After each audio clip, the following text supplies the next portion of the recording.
तृणमूल अध्यक्ष पापिया घोष पुगिन् भाजपा शङ्कर घोषको घर। पापिया घोषले शङ्कर घोषकी आमाको निधनमा गरिन् शोक व्यक्त। सिलगढी शहरमा राजनीतिक शिष्टाचारको तस्विर देखियो। लोकसभा चुनावका कारण यतिबेला समग्र राजनीतिक वातावरण जीवन्त बनेको छ। यद्यपि राजनीतिक भिन्नतामाथि पनि शङ्कर घोषले हालै आफ्नो आमा गुमाएकी छन्। दार्जिलिङ जिल्ला तृणमूल कङ्ग्रेस अध्यक्ष पापिया घोष शङ्कर घोषलाई भेट्न पुगेकी थिइन्। उनले शङ्कर घोषको घर गएर श्रद्धाञ्जली व्यक्त गर्दै आमाप्रति श्रद्धाञ्जली अर्पण गरेकी छिन्। उनले भाजपा विधायककी आमाको निधनमा शोक व्यक्त गरिन्।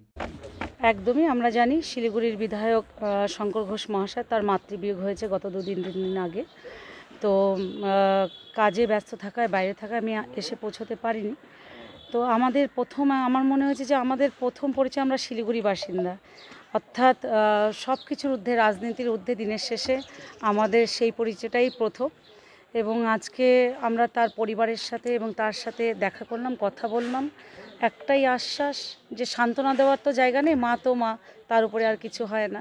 আমরা সবাই তার পাশে রয়েছি এবং তার ঈশ্বর তার পরিবারকে শক্তি দিক, তারা যাতে এই কষ্ট থেকে তারা খুব সহজেই বাইরে বেরিয়ে আসতে পারে।